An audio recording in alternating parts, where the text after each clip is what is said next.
thought by now they'd fall, but you have never failed me yet.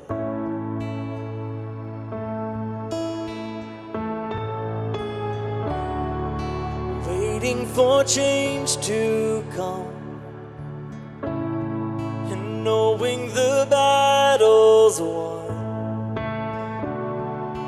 for you have never failed me yet.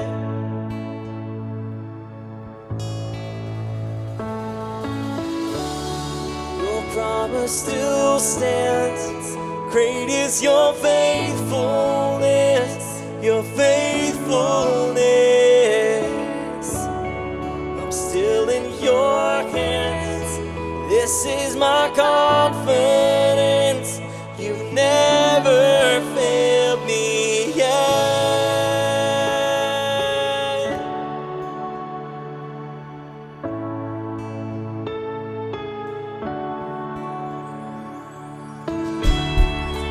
I know the night won't last, for your word will come to pass,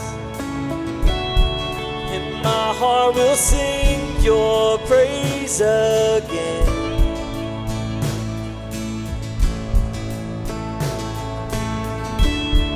Oh Jesus, you're still enough, so keep me within your love, and my heart will sing your praise again. Oh yes it will. Your promise still stands, great is your faithfulness, your faithfulness. I'm still in your hands, this is my confidence, you never fail. Your promise still stands, great is your faithfulness, your faithfulness. I'm still in your hands, this is my confidence, you've never failed me yet.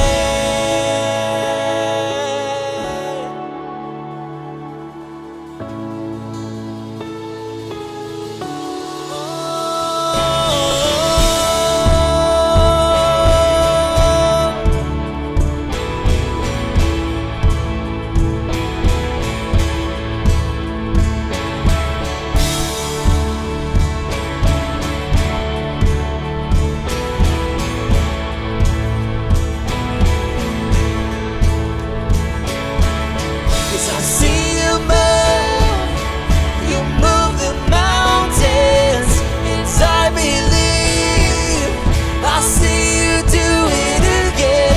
You made a way where there was no way, and I believe I see you do it again. I see you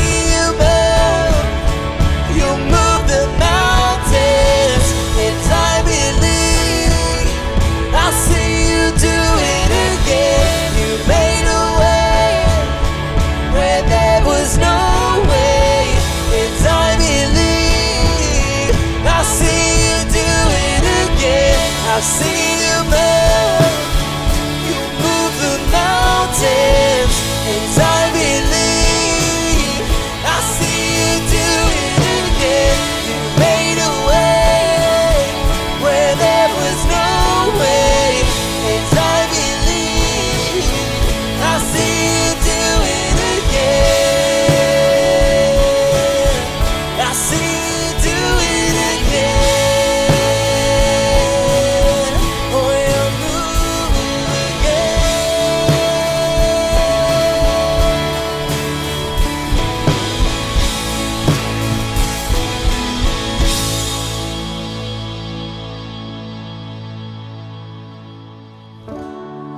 Your promise still stands, great is your faithfulness, your faithfulness. I'm still in your hands. This is my confidence, you never fail. Your promise still stands, great is your faithfulness, your faithfulness. I'm still in your hands, this is my confidence, you never fail me yet.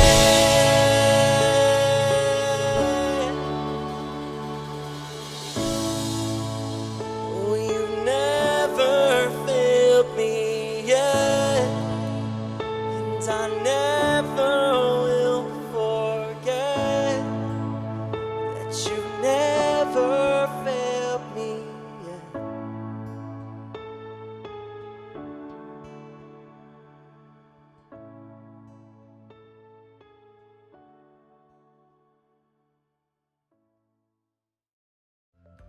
Welcome to Nags Church Online. Wherever you find yourself today, thanks for joining us. If you're a guest, we're especially glad to have you. I'm Rick Lawrenson, one of the pastors here. Most Sundays, I'm the one doing the teaching, but today we have a special guest teacher, and I want to say a word to you about him. I'm coming personally to the close of my ministry here as lead pastor of Nags Church. In January, I'll have been here for 30 years. It's my belief that it's time for me to step aside and hand the reins off to someone else. So sometime next year, Lord willing, we'll have a new lead pastor to do the bulk of the teaching and to help us set and know God's vision for going forward. The young man you're about to hear is the man our elders, including me, believe is God's choice to take those reins. His name is Nathaniel Stevens, and today he's preaching for us. In a week, our church will make the final decision about him coming here.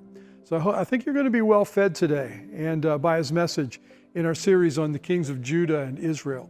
And we're going to be praying and ask you to pray with us as we move forward and make this important decision at Nags Head Church.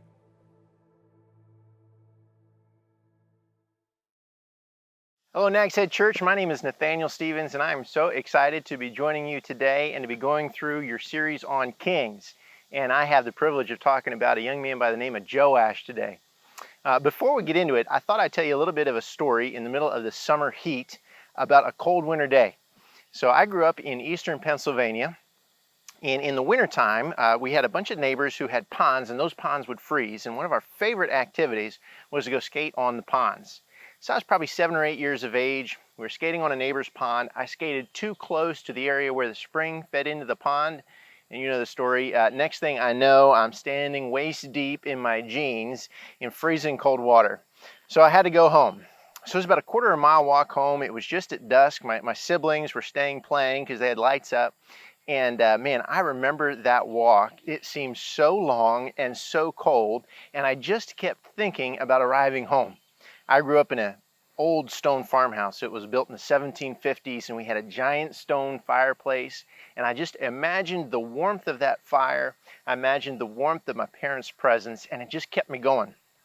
I remember as I rounded the bend and I could finally see in those deep windowsills the light reflecting off of the fire, and my jeans were stiff at that point with the ice, and I just couldn't wait to get there. And then finally I arrived, and it was warmth, and it was safety, and it was home, and it was everything I wanted. Everything I was, a relief from all the fears I had been feeling out there on the road in the cold and in the snow. So I tell you that story to tell you another story about home, and that's the story of Joash. He's got a super interesting life, but it starts before his birth. Joash is a king in the southern kingdom of Judah, and his time is a troubled time. His grandmother is a woman by the name of Athaliah. Now you got to understand something about Athaliah. She's Jezebel and Ahab's daughter. And so she is married to the prince of Judah, and the idea is that this is a treaty marriage, and it's going to unite Israel and Judah.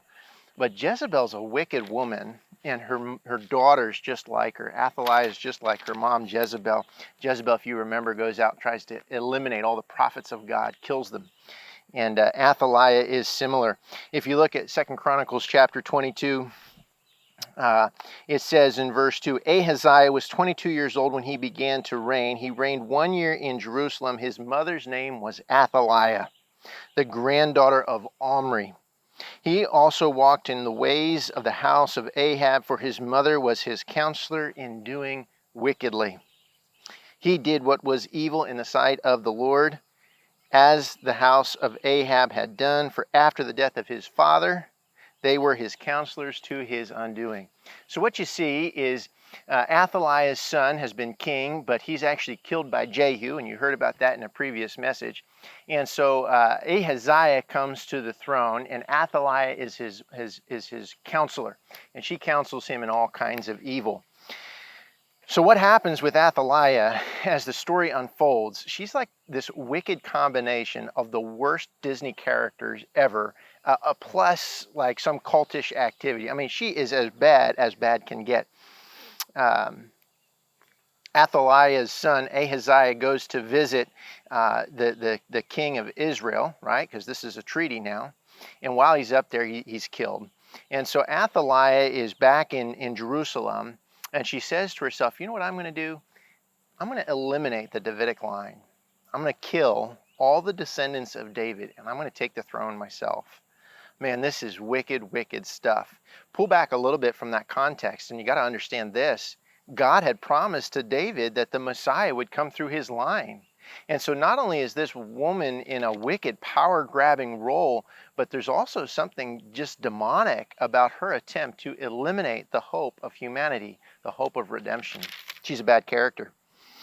So she goes and she wipes out all of the Davidic line. If you come down to verse 10 of chapter 22, now when Athaliah, the mother of Ahaziah, saw that her son was dead, she arose and destroyed all the royal family of the house of Judah. But Jehoshaphat, the daughter of the king, took Joash, the son of Ahaziah, and stole him away from among the king's sons who were about to be put to death. She put him and his nurse in a bedroom. Thus Jehoshaphat, the daughter of King Jehoram and the wife of Jehoiada the priest, because she was a sister of Ahaziah, hid him from Athaliah. So she did not put him to death. And he remained with them 6 years, hidden in the house of God, while Athaliah reigned over the land. So here's something I just want to point out, and it's this first phase of Joash's life. And at this point, he's not an active character, he's a passive one. But this phrase, he was hidden in the house of God, is going to describe the first period of his life. By the way, we're going to cover 3 periods of Joash's life, and the first one is this hidden in the house of God period. And what we're going to see here is our first main point, and that point is simply this: when life is terrifying, God is our home. When life is terrifying, God is our safety. When life is terrifying, man, God is the place we go to. Life couldn't have been much more terrifying. This is a little baby. His relatives are all dying. He's got no idea what's going on, and he is hidden away. So first he's hidden in a bedroom, and then he's brought to the house of God. It's a funny place to hide him because, of course, Athaliah is an idolater. That's what makes her so wicked. And so she doesn't worship God in the temple.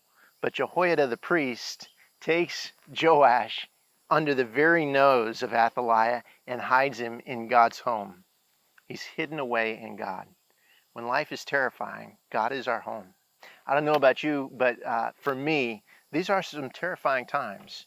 These are some difficult times to be alive today. Where are you going with that? Are you coming to Jesus? Are you coming to him saying, Jesus, please be my home. Please be my safety. Are you looking to him to be okay? Are you being distracted? Are you running to other things? So Joash is hidden in the house of God. As the story unfolds, after 6 years, Joash is brought out, and Jehoiada, he calls together all the princes and the leaders of Judah, and he has them come. He shows them the king, and he says the Davidic line is alive, and here is the heir. And so they all agree. They come together, and they say, boy, we're going to crown him king. We're going to be done with wicked Athaliah. So if you come to verse 11 of chapter 23, then they brought out the king's son, and they put the crown on him, and they gave him the testimony, and they proclaimed him king. Jehoiada and his sons anointed him, and they said, long live the king. I want you to note Jehoiada and his sons are the ones that anoint Joash, the 7-year-old boy, in the temple, and they proclaim him king. It's a beautiful, beautiful moment. We're going to move on now into our second point, and that is this period of greatness in Joash's life. And the point is this: life is great when we live for the glory of God. Life is great when we live for the glory of God. So what you see, Joash is coronated. Athaliah comes out. She comes down from her palace. She's livid. She's angry, and she comes into the temple. She shouts treason. And Jehoiada says in verse 14, he says, "Do not put her to death in the house of the Lord." So they laid hands on her, and she went to the entrance of the house of the horse gate of the king's house, and they put her to death there. Jehoiada won't let this wicked Athaliah be killed in the temple. So you come down now, that's the setting. Athaliah has been dealt with, and now Joash is 7 years old and he's king. Verse 1 of chapter 24, Joash was 7 years old when he began to reign, and he reigned 40 years in Jerusalem. His mother's name was Zibiah of Beersheba, and Joash did what was right in the eyes of the Lord all the days of Jehoiada the priest. Jehoiada got for him 2 wives, and he had sons and daughters. Introductory information, but it's important. The role of finding a wife for a son in ancient Israel was the role of the father. So here you have Jehoiada filling a fatherly role, even more than protecting Joash in God's home, the temple on earth, even more protecting him there. He's also finding spouses for him. But that's not all. You see, it says specifically he had sons and daughters. Jehoiada's got a view of the long range, and he sees the Davidic line has been put at risk. And so he's eager to replenish that line. So Jehoiada is acting in this way. What follows in verses 4 through all the way through verse 15 is the glory period of Joash's life. It's the restoration of the temple. Now, before we get into the restoration of the temple, I just want to describe a little bit of the theology of that point. And that's simply this: the temple was God's home on earth. The temple was God's home on earth. We know today from the New Testament that God's home on earth today is in our hearts. So Ephesians 3:17, Paul prays for the Ephesian believers that Christ would dwell in their hearts through faith. God's home on earth is in the heart of the believer. Not only that, the temple, as temples were in ancient times, was a representation of the glory of God. It was a revelation of the glory of God.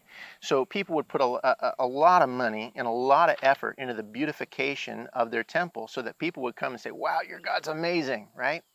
And this is why Solomon goes through all the work on the temple. This is the very temple, Solomon's temple, that Joash restores.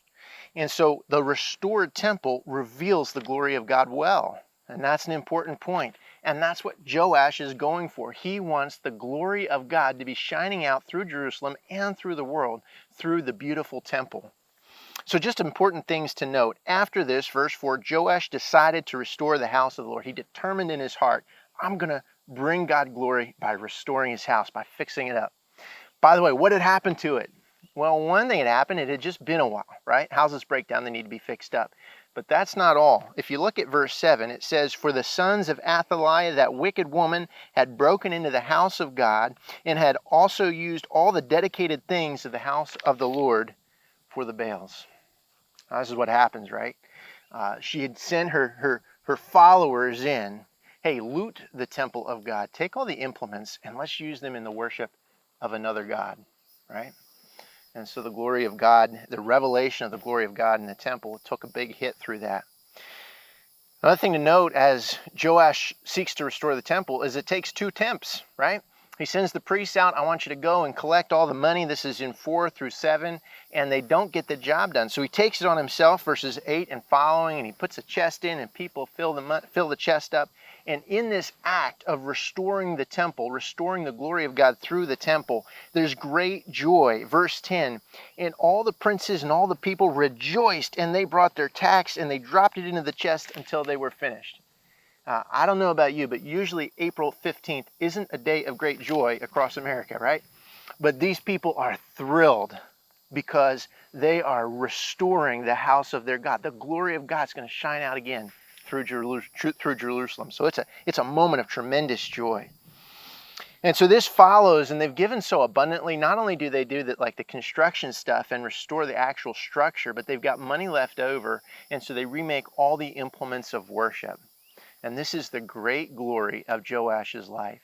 When Joash pursues the glory of God, the people rejoice, and this is the moment of his greatest triumph. He's getting life right here.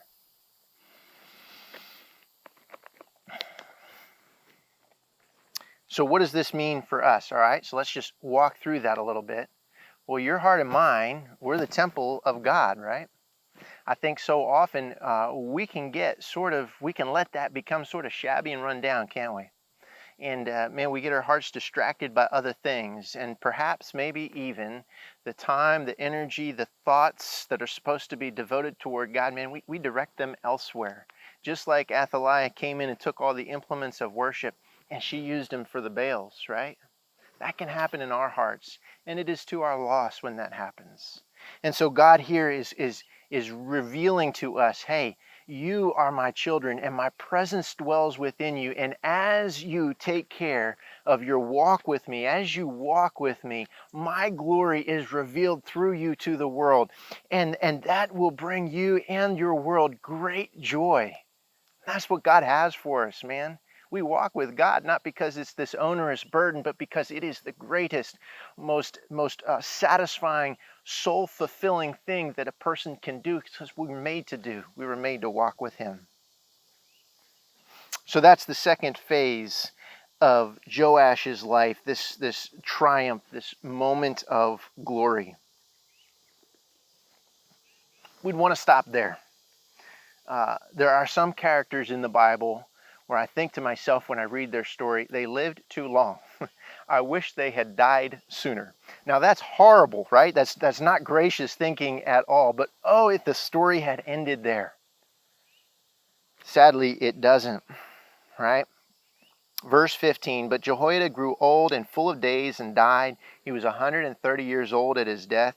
By the way, the youngest he could have been when he adopts little Jehoiada is about 83 years of age, if you work out the math. So this is a guy who could have just sat back in his recliner, but no, he is full of action. He's actually probably one of the main heroes of the story, but we're going to focus on Joash. They buried him in the city of David among the kings because he had done good in Israel and toward God and his house. Now after the death of Jehoiada, the princes of Judah came and paid homage to the king.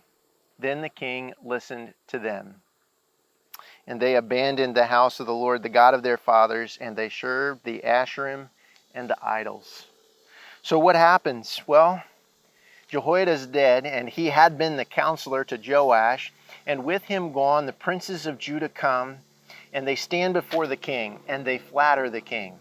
Now, probably in Joash's mind, he needs to maintain their loyalty. He's probably thinking about maintaining his tax base. He's probably thinking about continuing to keep his army staffed with soldiers. He's probably got a lot of things in his mind, and they come and they flatter the king, and in that is some kind of request that they be allowed to return to idolatry.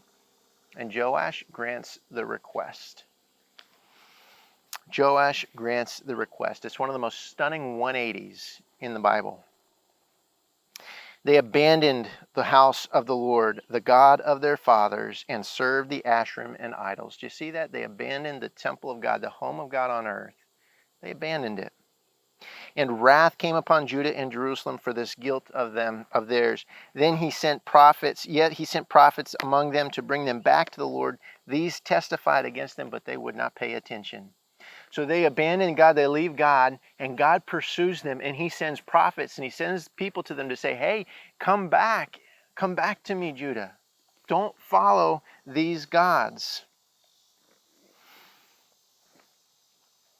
Then the Spirit of God clothed Zechariah, this is verse 20 of chapter 24, the son of Jehoiada the priest. Remember, it was the sons of Jehoiada and his sons anointed Joash in the temple. This is Jehoiada's son, Zechariah. And he stood above the people. When it says the Spirit of God clothed Zechariah, the Hebrew actually reads, the Spirit of God put on Zechariah. Thus says God, why do you break the commandments of the Lord so that you cannot prosper. Because you have forsaken the Lord, he has forsaken you. But they conspired against him, and by command of the king, they stoned him with stones in the court of the house of the Lord. My goodness, what a tragic moment. Thus Joash the king did not remember the kindness that Jehoiada, Zechariah's father, had shown him, but he killed his son. And when he was dying, he said, "May the Lord see and avenge." This is our third point. Simply this: we live a tragedy. We live a tragic life when we abandon the worship of God. And the sad thing is, most of the time, we don't even realize it. We don't even realize it. So Zechariah is in the very place where Jehoiada said, "You can't kill Athaliah," and they stone him to death in the temple, and the king is involved. His life ends shortly thereafter, as you can read the rest of chapter 24 in 2 Chronicles. The Syrians come and invade. They actually come twice. The first time they come, Joash bribes them to leave, and 2 Kings chapter 12, verse 17 and 18 record this event. And guess how he bribes them to leave? He goes to the temple, the place of the greatest glory of his life, and he strips it bare and sends all that wealth to the Syrians so that they would leave. This moment of his greatness is undone completely at the end of his life. Apparently he doesn't pay taxes the next year. The Syrians come back and invade, and they wound him, and two of his own servants kill him in his bed. And they kill him because he had killed Zechariah, Jehoiada's son. It's an awful way to end this life of Joash. But I want to say this about this. If you haven't been pursuing the glory of God in your life, if that's not your driving purpose, if that's not where you're going, man, what is going on? It's possible. It's not only possible, it's probable that there are things happening in your life that man, they're totally out of control. When we abandon the worship of God, we abandon what's good. We abandon life, and we head off into all kinds of different directions, none of which are profitable. God is crying out, "Come back, come back." God sent his prophets, "Come back, come back." I want to just make two closing points. The first one is this. So we see three phases in Joash's life. We see when he's young and he's terrified and the world is scary, God has been his home and his safety, right? In the temple, the presence of God. And that's so applicable to us today. Man, it's a scary world today. We can find rest and security hidden in the home of God. We can do that as we read our Bibles, as we pray, as we meditate, as we talk to him in the quiet moments of life. So that's our first point. We saw our second point, man, when he pursues the glory of God, it's this great story, and it gets told throughout Israel. He restores the temple, and the glory of God shines out, and there's great rejoicing among the people. And that's great, man. If you are living for the glory of God, that's where life is, and that's where life is good. That's where you were made to do. That's what you were made to live for, is the glory of God. And he made you for that, specifically designed, uniquely you, no one like you. But then you get to the third point, and man, when we abandon the glory of God, here's the thing I want to warn us with, man, we are capable of absolutely anything. I think Joash will be in heaven. I think he will. He's raised in the home of God. He's raised by a godly priest. He's learned so much about God. He follows God all the days of Jehoiada, the majority of his life.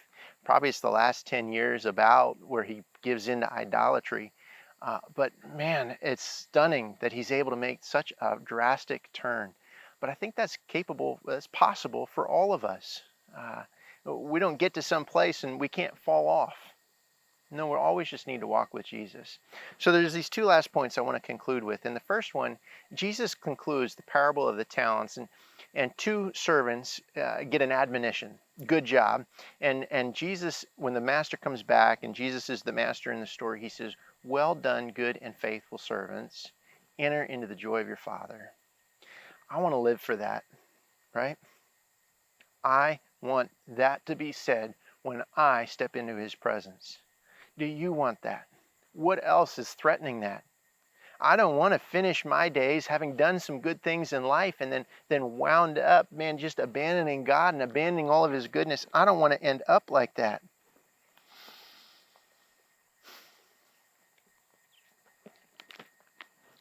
I want to live for the glory of God.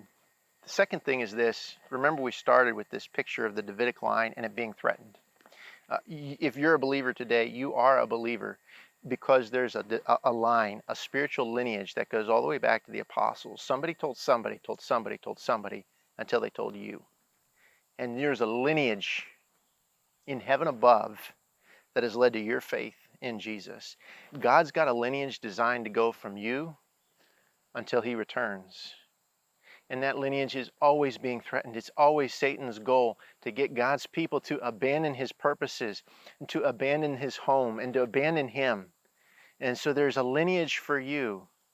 And as you live for the glory of God, that line goes forth. As you tell others about Jesus, as you love as Jesus has loved, as you share the good news of Jesus, that line goes forward and it changes history and it changes eternity. And God's called you to that.